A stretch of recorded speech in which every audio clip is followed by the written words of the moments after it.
নমস্কার।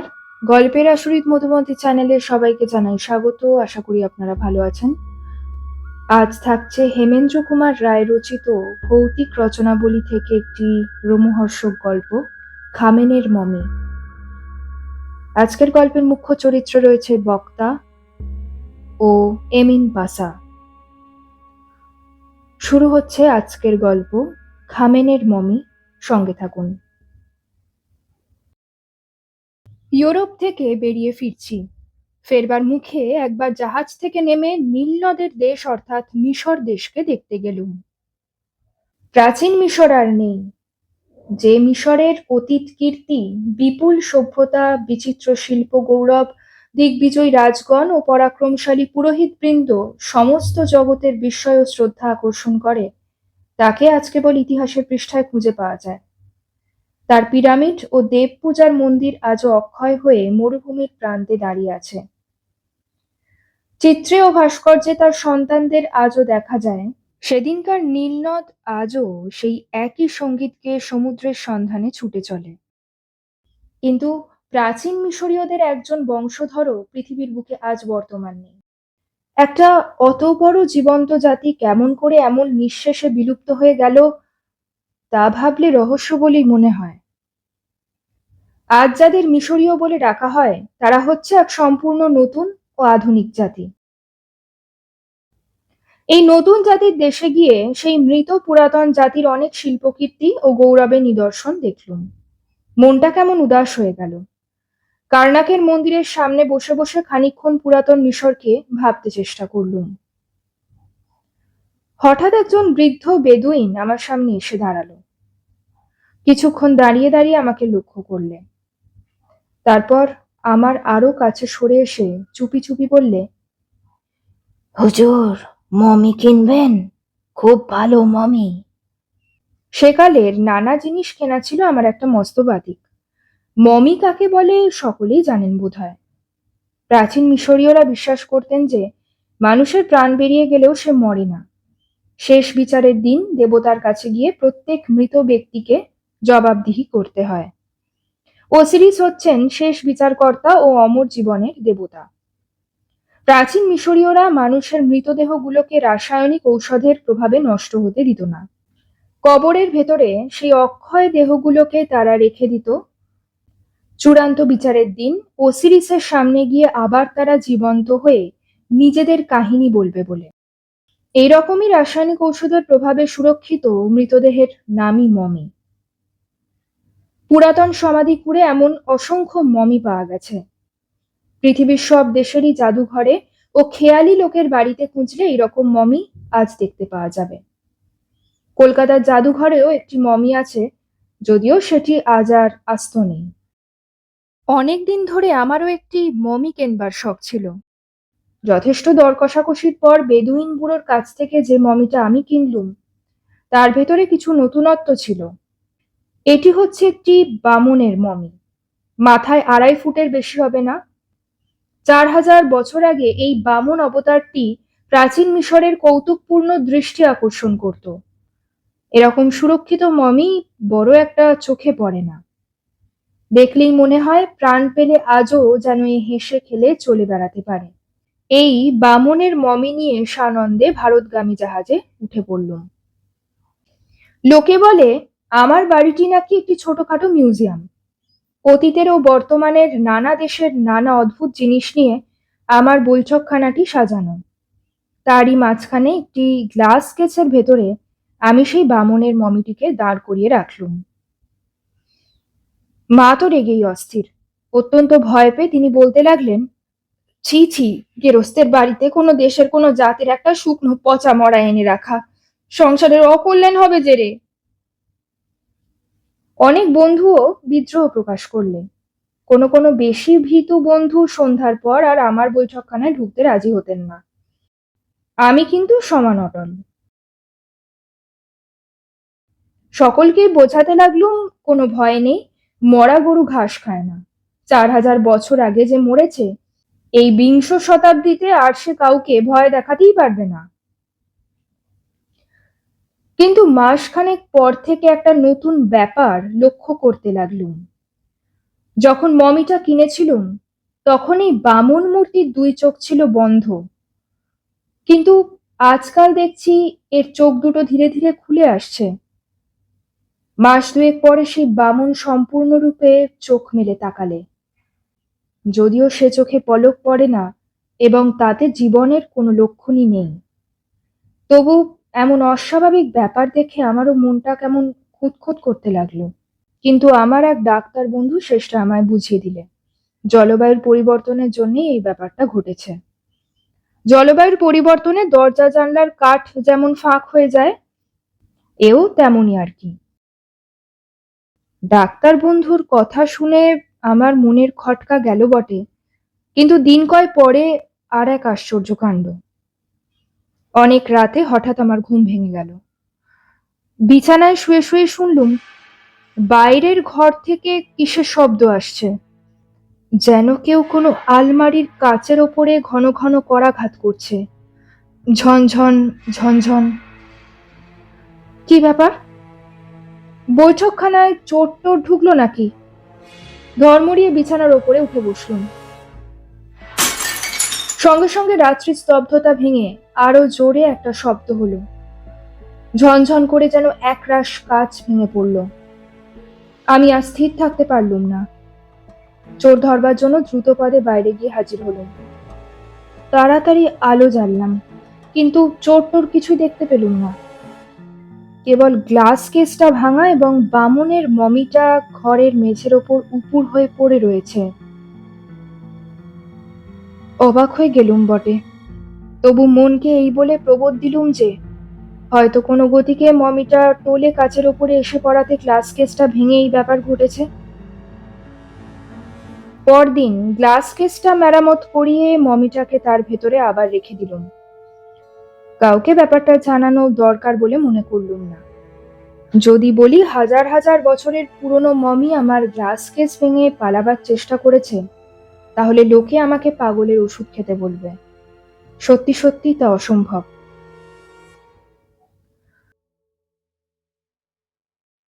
শরীর সেদিন ভালো ছিল না। সন্ধ্যার সময় রাত্রের আহারাদি সেরে নিয়ে বৈঠকখানার সোফায় বসে বিশ্রাম নিচ্ছিলুম। হঠাৎ দারোয়ান এসে জানালে একজন বিদেশি লোক আমার সঙ্গে দেখা করতে চাইছে। আগন্তুকের একখানা কার্ড সে আমায় দিলে, তাতে লেখা আছে এমিন পাসা, কায়রো। বিস্মিত হলুম। ইজিপ্টের রাজধানী কায়রো, সেখানকার কারুকে তো আমি চিনি না। কে এই এমিন পাসা? আমার কাছে তার কি দরকার?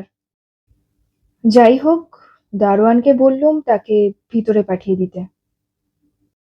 মিনিট খানেক পরে যে মূর্তি ঘরের দরজার কাছে এসে দাঁড়ালো, তাকে দেখবার কল্পনা আমি করিনি।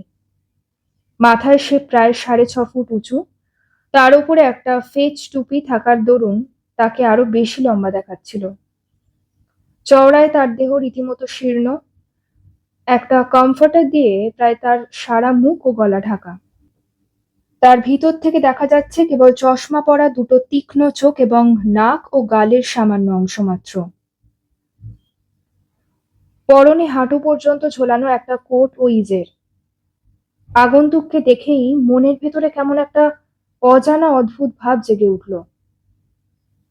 অত্যন্ত ভরাট গলায় আগন্তুক ইংরেজিতে জিজ্ঞাসা করলেন, আপনি কি মিস্টার সেন? আগন্তুকের চোখের দৃষ্টি এতই প্রখর যে সেদিকে তাকানো যায় না। চোখ নামিয়ে আমি বললুম, বসতে আজ্ঞা হোক মিস্টার এমিন পাসা, আপনার জন্য আমি কি করতে পারি? এমিন পাসা আমার সামনের একখানা চেয়ারে বসে পড়লেন। তারপর ধীরে ধীরে বললেন, মিস্টার সেন, সুদূর কায়রো থেকে আপনার সঙ্গে আমি দেখা করতে এসেছি। আমি সবিস্ময়ে বললুম, আমার এতটা সম্মানের কারণ কি? এমিন পাসা সামনের টেবিলের ওপরে ঝুঁকে পড়ে বললেন, মিস্টার সেন, খামেনের মমি আপনার কাছেই আছে। খামেন? খামেন কি? খামেন ছিল 4000 বছর আগে মিশরের এক বামুন পুরোহিত। মাস কয়েক আগে খামেনের সমাধি থেকে তার মমিটা একজন বেদুইন চুরি করেছে। ওসিরিসের অভিশাপে সেই হতভাগ্য বেদুইন আজ আর বেঁচে নেই। কিন্তু খবর পেলুম খামেনের মমিটা আপনার কাছেই আছে। কিন্তু সেই মমিটা আমি টাকা দিয়ে কিনেছি। এমিন পাশা পকেট থেকে একতারা নোট বের করে বললেন, কত টাকা পেলে আপনি খামেনের মমি আবার ফিরিয়ে দিতে পারবেন? আমি একটু বিরক্ত স্বরেই বললুম, মমিটা বেচবো বলে আমি কিনিনি, টাকার লোভ আমাকে দেখাবেন না। এমিন পাশা তার দুই কনুই টেবিলের ওপরে স্থাপন করে হাত দুখানা কপালের ওপর এমন ভাবে রাখলেন যে তার চোখ দুটো আমার চোখের আড়াল হয়ে গেল। সেই অবস্থায় তিনি বললেন, মিস্টার সেন, খামেনের মমির ওপরে আপনার কোনো দাবি নেই। আমি হেসে বললুম, টাকা দিয়ে কিনেও এর ওপরে যদি আমার দাবি না থাকে তবে দাবি আছে কার? অত্যন্ত গম্ভীর স্বরে এমিন পাশা বললেন, মিস্টার সেন, ও মমির ওপরে কোনো মানুষেরই দাবি নেই। মমি টাকা দিয়ে কেনবার জিনিস নয়। ওসিরিস তাকে গ্রহণ করেছেন। আমি হেসে উঠে বললুম, ওসিরিস? সে তো সেকেলে রূপকথার দেবতা। এমিন পাশার সারা দেহের ওপর দিয়ে যেন একটা কম্পনের বিদ্যুৎ খেলে গেল। হঠাৎ চেয়ারের ওপরে সিধে হয়ে বসে কঠিন কর্কশ স্বরে তিনি বললেন, না, ওসিরিস রূপকথার দেবতা নন। আজকের এই দুর্দিনের সভ্যতা আধুনিক মানুষকে অন্ধ আর ভ্রান্ত করে তুলেছে, তাই তারা এমন কথা বলতে সাহস করে। ওসিরিস হচ্ছেন সর্বশক্তিমান অমর জীবনদাতা। প্রাণ গেলেও মানুষের আত্মা বর্তমান থাকে। প্রত্যেক মানুষের আত্মা আর দেহ ওসিরিস গ্রহণ করেন। শেষ বিচারের দিন পর্যন্ত সেই দেহ তারই তত্ত্বাবধানে থাকে। ভূত, ভবিষ্যৎ, বর্তমানে তিনি ছাড়া আর কারুরই মানুষের মৃতদেহের ওপরে কোনো অধিকার নেই।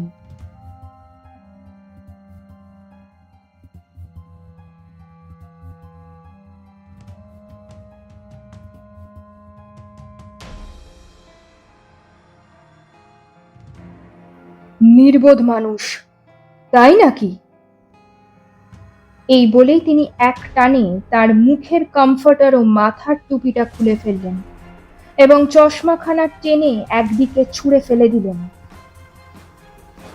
তারপর আমার স্তম্ভিত দৃষ্টি এক অভাবিত ও অসম্ভব দৃশ্য দেখল।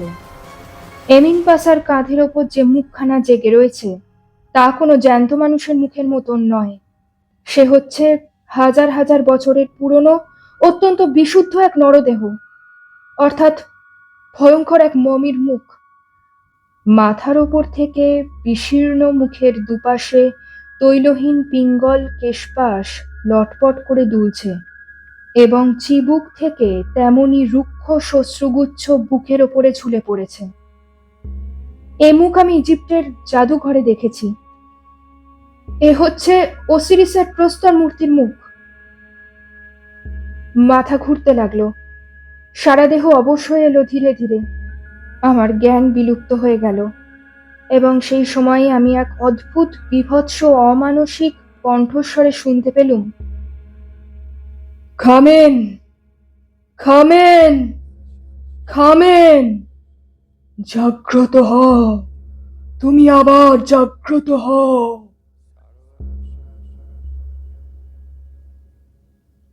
যখন আমার জ্ঞান হলো, দেখলুম আমি সোফার উপরে শুয়ে রয়েছি এবং মাথার কাছে বসে মা আমার চোখে মুখে জলের ঝাপটা দিচ্ছেন। সব কথা আমার মনে পড়ে গেল। তাড়াতাড়ি উঠে বসলুম। মা উদ্বিগ্ন স্বরে বললেন, হ্যাঁ বাবা, তোর কি হয়েছিল রে? এখানে অত গোলমাল হচ্ছিলই বা কেন? আর ওই গ্লাস কেসটাই বা ভাঙলো কেমন করে? আমি এক লাফে দাঁড়িয়ে উঠে দেখি গ্লাস কেসটা চূর্ণ বিচূর্ণ হয়ে গেছে এবং তার ভেতরে বামুনের সেই মমিটা আর নেই। তাড়াতাড়ি ফিরে বললুম, মা, মা, এখানে এসে তুমি আর কাউকে দেখতে পেয়েছো? মা কিছুই বলতে পারলেন না। চেঁচিয়ে দারোয়ানকে ডাকলুম। তার মুখে জানলুম ফটক দিয়ে কেউ বাইরে বেরিয়েও যায়নি। সারা বাড়ি তন্ন তন্ন করে খুঁজেও এমিন পাশা বা সেই মমির কোনো পাত্তাই পাওয়া গেল না। ঘরের মেঝে শুধু কুড়িয়ে পেলুম এমিন পাশার সেই টুপি, চশমা কমফর্টার, জামা, ইজের ও এক জোড়া জুতো। আমি কি অসুস্থ দেহে কোনো বিশ্রী স্বপ্ন দেখেছি? না কোনো চোর ছদ্মবেশে এসে আমাকে ভয় দেখিয়ে ঠকিয়ে মূল্যবান মমিটাকে চুরি করে নিয়ে গেল?